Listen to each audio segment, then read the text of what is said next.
Welcome to Moments with Marianne. This is your host, Marianne Pastana. And we're here today with special guest, James D. Paulk, who's here to share with us his new book, Shaking Up the World, Stories of the Naval Academy Class of 1957. What happens when the best and the brightest from the Naval Academy Class 1957 go on quietly to shape history? Would you believe that no one's told their story until now? Well, today's guest is here to share with us just that. James D. Paulk, born and raised in Brunswick, Georgia, graduated from the United States Naval Academy in 1957 and served as a naval submarine officer for 10 years. Following a 26-year career in manufacturing management with Procter & Gamble, he founded a business consulting company. His passion for marine conservation led him to successfully advocate for the elimination of destructive gill nets in California, build artificial reefs, raise white sea bass for ocean release, and write pro-angler legislation. After retiring, James became a prolific writer for fishing magazines and newspapers, a lecturer, and an active participant in fishing seminars, radio programs, and clubs, earning numerous fishing and conservation awards. After 37 years in Southern California, Jim and his wife Pat relocated to Kingsland, Georgia. So welcome to the show, James D. Paulk. Thank you very much. I appreciate you inviting me. Well, my goodness, what a great honor it is to have you here and to talk about this book. What inspired you to write this? Well, let me just say that I never had any intention to write any book. I got tricked into writing the first book. And when I completed that, a lot of people wanted me to do another book. And I said, well, I didn't do enough stupid things to do another similar book, but I so admired my classmates that I decided that I would do that book. And in June of 1953, when we all met at the Naval Academy, we were from 50 states and 6 foreign nations, and no one knew anyone else. So everyone was running around, where are you from? What did you do? And it seemed like everyone I met that night had graduated valedictorian in a high school class. They were president of the class and they were captain of the football team. And I'm thinking, I was none of those things. What in the world am I doing here? So I so admire my classmates. I just can't even describe how much I do. And that was the motivation that I wanted to do a book that we could put these stories down on paper so they would be remembered and we would have a legacy that we could pass on to not only our other classmates, but to the other graduates in the Naval Academy. So, this book is just a phenomenal read. What would you say is the funniest story in the book? The funniest story, okay. I would say Bob McElwee was an official in the NFL for 27 years. And when I notified the class that I plan to do a book, Bob called me on the phone. He said, Jimmy, would you like some stories from the NFL? I said, Bob, I would love. One of his stories was so funny, but I'm going to tell you one. He said his job as the referee, and he did 3 Super Bowls in 3 different decades, the only official that's ever done that. And when you see his picture in the book, you might say, oh, I remember him. But he said, when I did a game, he said, my job was to stand next to the quarterback and watch him. I did not know where the ball went. I didn't know whether it was a pass or whether it was a touchdown or anything. All I knew was to watch the quarterback and watch him all the way to the ground or wait till the play was over. But he said, when I was in Chicago, I had something extra to do. He said, first, he said, I had to do the game clock, the play clock, the formations, and the substitution. But in Chicago, I had to reach around to my back pocket and see if my penalty flag was there. If it was not there, I went to the huddle and I stood behind number 34. And I'd say, Peyton, give me my penalty flag back. And he would pull it from out of his jersey and hand it to him. He said, I'd put it in my pocket, go back, we'd start to play. Nobody in the stands or the television even saw that happen, but the people in the huddle were all laughing. Oh my goodness. The little games that they play, you know? Yeah. Oh, but and just in contrast to this, so what was the most, challenging story for you to write? I think the most challenging story was Bobby Nevin's story. He was a hydronaut, and there are fewer hydronauts in the world than astronauts. And a hydronaut is a person that goes down deep in the ocean in a bath escape. And I had seen him do a presentation, but I had nothing on paper, and just my memory of talking with him. He helped me farm some here, and we went to American Legion meetings together, and we went to high school football games together, and we talked a little bit. So I just had my memory of this stories of his going down 11,000 feet in the ocean to examine the debris field of the Scorpion that we lost out by the Canary Islands. He was towed in a ocean going dry dock with the Trieste 2 was in the well deck. And the White Sands dry dock had 200 people on board and had a big crane so they could lift this bath escape up and put it in the water. They could take it out and put it back in the well deck so they could service it. And they had to load tons of iron ingots in there in order to get it to sink. And it was loaded with aviation gas, but that was pumped out in a long hose where it was well out in the water, and because it was very dangerous. But the aviation gas was very light, and that gave it buoyancy to go up. So Bobby was started this escapade in San Diego, and the tugboat that pulled him was named the Apache. And so the Apache, the White Sands, and the Trieste, and Bobby went south, and they went through the Panama Canal and up to Mayport, Jacksonville to resupply, and then out to the dive point where they had pinpointed hydrographically with hydrophones where they thought that it was. And then Bobby went down. It took hours to go down and hours to get up. And this bath escape had a little window in it that was plexiglass 16 inches thick.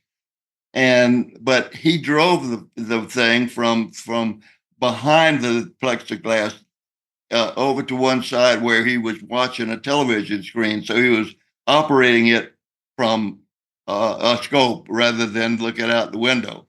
But they went down and examined the debris field, and that was challenging because I didn't have anything other than my memory. But I had Google, and I got to tell you, I Googled a lot in this book. I did a lot of research with Google. His son gave me all the dive reports, so I had the official Navy dive reports, but I didn't really use them much. And he gave me some photographs, and then I got more information for the Naval Undersea Museum in San Diego. So putting all that together was the most challenging thing that I had to do in the book. Now, as you were compiling these stories, and I'm sure your teammates have been reaching out to you, your former classmates have been reaching out to you, was there one that surprised you? Yeah, I think the one that surprised me was Walt Mucout's story. There are probably 4 or 5 stories in this book that would make a great movie. And I didn't know Walt's story at all. He was born in 1933 in Shanghai, China. His father was a retired chief quartermaster from the Navy and worked at the embassy. Well, when the Japanese moved into northern China and started moving south, the bombs started coming down in Shanghai. and then the family had to get out of there. So they got on a ship and they went to the Philippines. But you know what happened? The Japanese were soon in the Philippines. The the details in this story are unbelievable, and I won't tell all of them.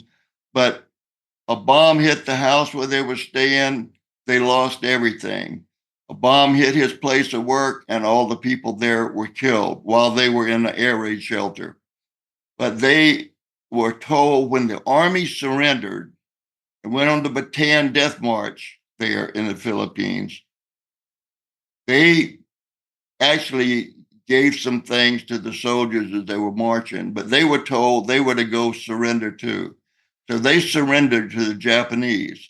Japanese initially thought that his father was a spy and he was interrogated intensely. And then eventually they were put into a prisoner of war camp for civilians, which is called an internee camp, and they were internees.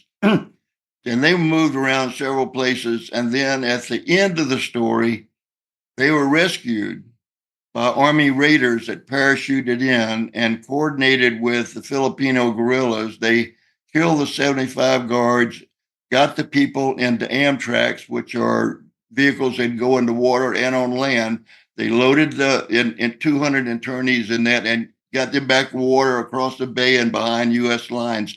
But there's so much story here that I didn't know anything about at all.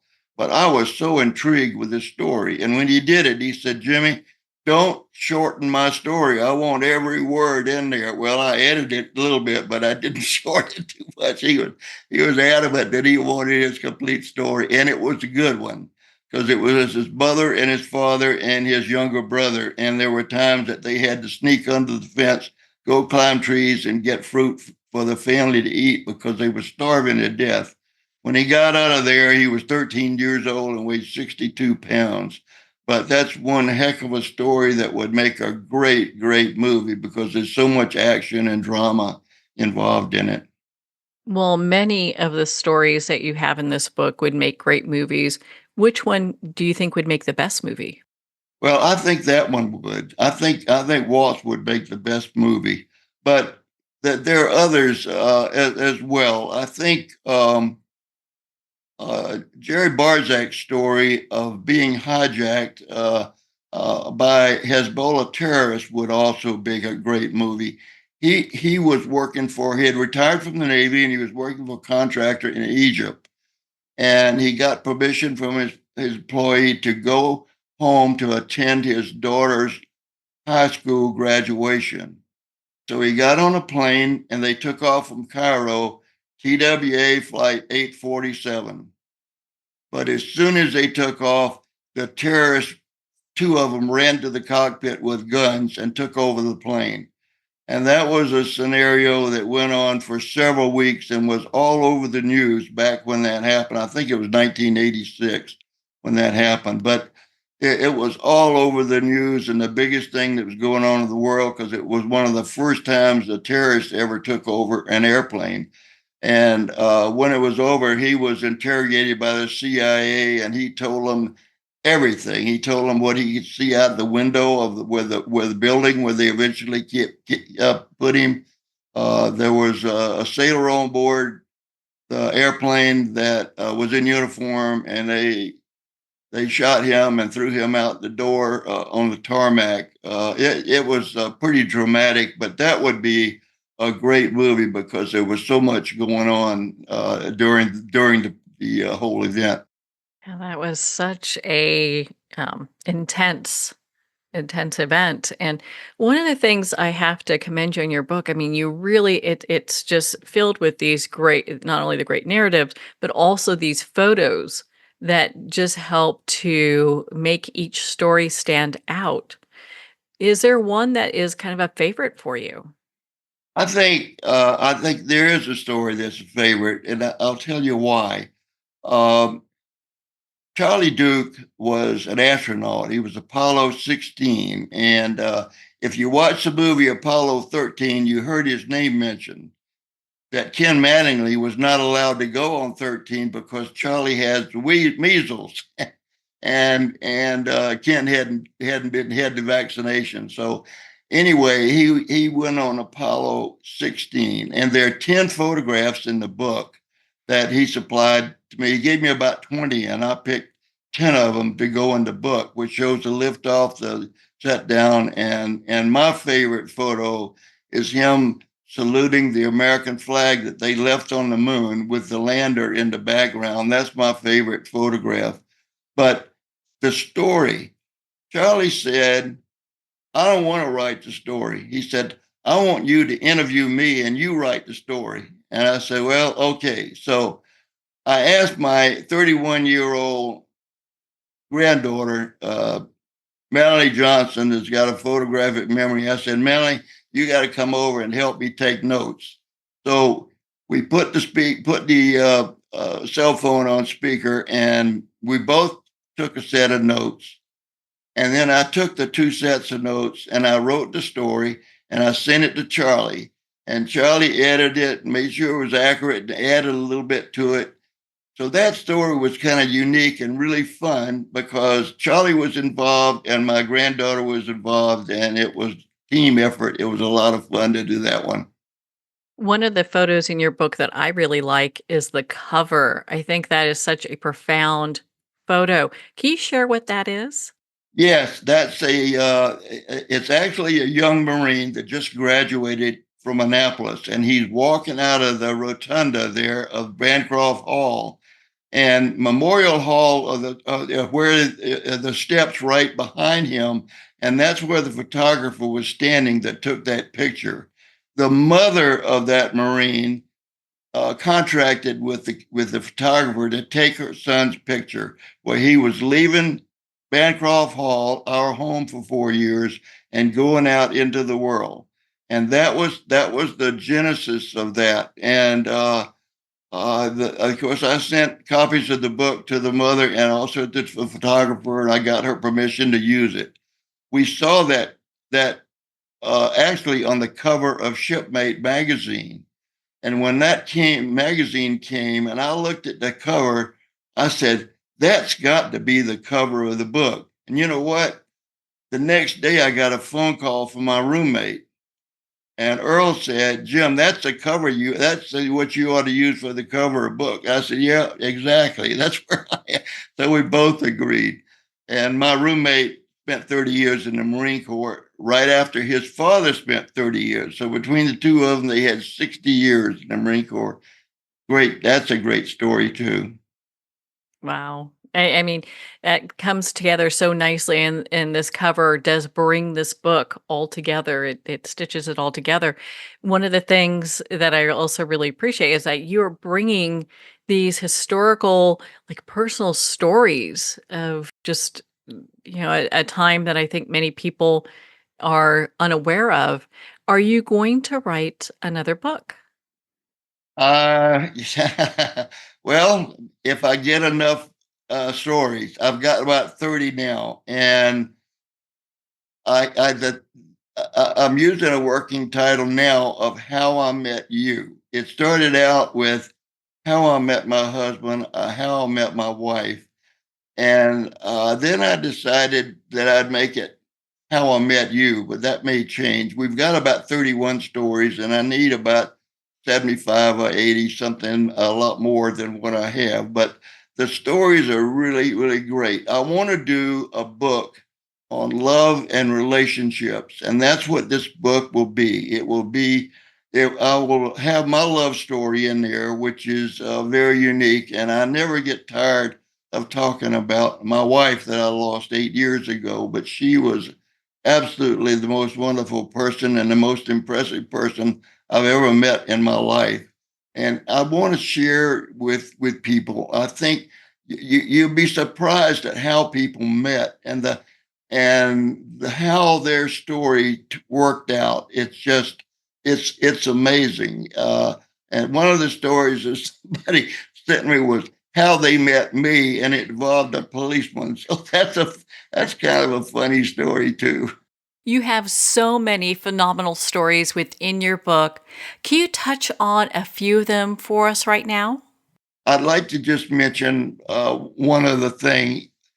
How many people have a classmate that actually was the architect of GPS and had someone that walked on the moon and somebody went down 11,000 feet in the ocean? I just the events that my classmates were involved in were phenomenal, and I could talk about them all day and all night. And I think one of the editors that reviewed our book said this is history at eye level, and I love that definition for the book. The history department of the Naval Academy designated this book as a prime source for research, and we're so happy with that. Well, congratulations. What a huge deal that is. My goodness.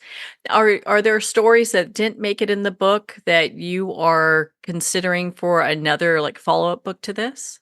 No, I think the ones that did not make it to the book. I'm not doing another book on stories from my classmates. It just I think we covered the ones that are the best. I had some that didn't make it into the book. Stories had to have some value, and if they didn't have some kind of a twist to it, they were just too boring. And I wanted to make sure every story earned its way into the book, and that's the way they got into the book. They had to earn their way in. And I'll just tell you that I told one classmate, I said, "We have chosen your story for a place of honor." I said, "It will be the last story in the book because we want to leave the reader with something that they just say, wow." And his story is involved with injuries and man overboard and rescue and all the drama that was involved with it, and a lot of prayer.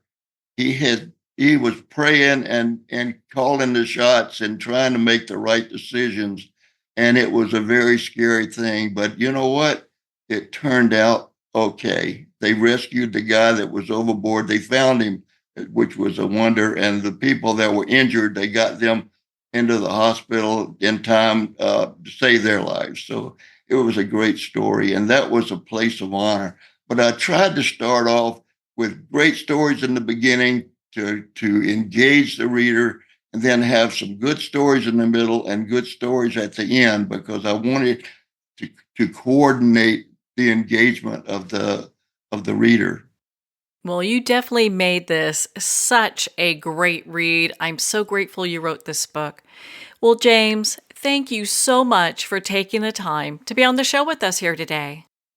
Thank you very much for having me. I sure enjoyed it. Well, thank you. Make sure to pick up your copy of Shake Up the World at Amazon, Barnes & Noble, and everywhere books are sold. And remember, support our indie bookstores. If you don't see it on the shelf, just ask for them to order it. Well, we're at the end of our time today. I'd like to thank everyone for tuning in. You've been listening to Moments with Marianne, where we make every moment count.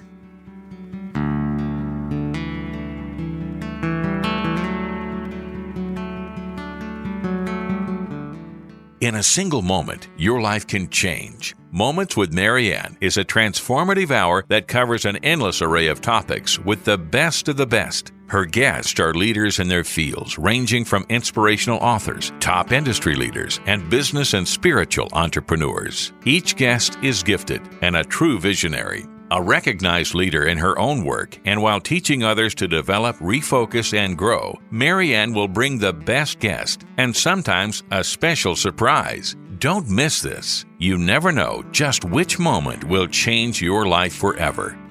Make sure to tune in and visit momentswithmarianne.com for more information.